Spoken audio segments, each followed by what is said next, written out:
lot of people aren't gonna like this, but here's how I would rank every single Spider-Man movie from worst to best. Spider-Man is my favorite character of all time, so just know I love all of his movies outside of the Sony Spider-Man ones. But we gotta get to the bottom of which one is on top. I will never forget these words. With great rankings comes great responsibility. Because it's my list, I can't miss.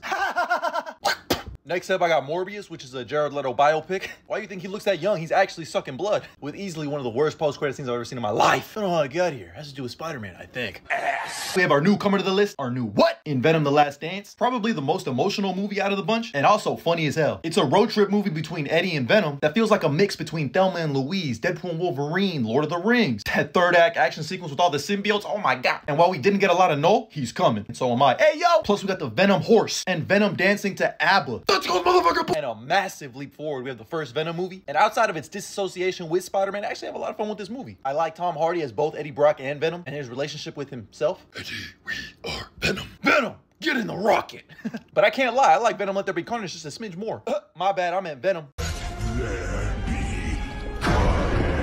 And yeah, they could have done Carnage a whole lot better, and this probably should have been R-rated, but we still got not you, father. You, father. It's a rom-com between Venom and Eddie. Next up, I got TASM 2, which I always say has some of the best Spider-Man moments of all time, but also some of the worst. Andrew Garfield as Spider-Man is might be the best live-action suit, and his relationship with Emma Stone's Gwen Stacy is just top tier. I cry every single time she dies, but the villains don't work for me, and the stupid parent-spy subplot does not work at all. Herpes Goblin is just wanting Spider-Man's blood to cure yourself. It's so stupid. Look at me. When you said Spider-Man said no, you meant no. You're a fraud, Spider-Man. I slightly like the first Amazing Spider-Man more. I think it suffers from trying to retell the origin story. I think if it skipped that whole portion, it would have been a way better movie. I absolutely love that bridge scene when he saves that kid and has him wear the mask. That's Spider-Man. But they kind of fumbled the lizard. I hate that they didn't include his family. I don't know. Something about this movie just felt off, but still good. Next up, I got Far From Home, which is basically a summer annual. It's a fun summer vacation movie with Spider-Man. Now, it's definitely the least Spider-Man feeling movie of them all, but we got Jake Gyllenhaal as Mysterio. That illusion scene, whoa, you need to wake up. And that scene when Peter locks in at the end, oh yeah, and fire all of the drones now. But slightly ahead, I have Spider-Man Homecoming, which is Friendly Neighborhood Spider-Man the movie. A great grounded version of Spider-Man in the MCU. Might be a little too much Iron Man for me, but I love the John Hughes feeling of this. Michael Keaton's Vulture as the villain with that twist, that scene in the car. Next up, I got Spider-Man No Way Home, and I know,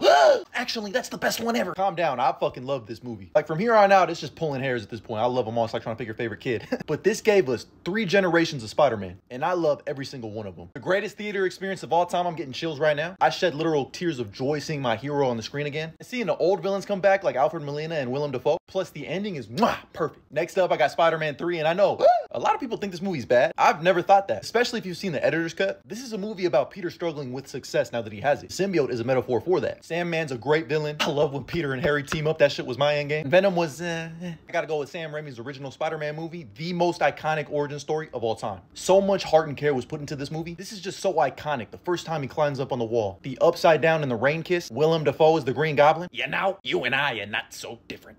And if you don't agree, sleep. From there, I got Spider-Man Into the Spider-Verse, which a lot of people might have at one, and I'm not gonna fault you for that. I love this movie. It's inherently Spider-Man. Miles is the GOAT, an elite soundtrack and score. The What's Up Danger scene is gonna be hung up in the rafters. Gotta go with Across the Spider-Verse next. Top to bottom, as a Spider-Man fan, this thing covers everything in the lore. The canon events, again, the soundtrack and score, the core emotion in this movie, what it actually means to be Spider-Man, and how Miles himself transcends that mold. Nah, I'm gonna do my own thing.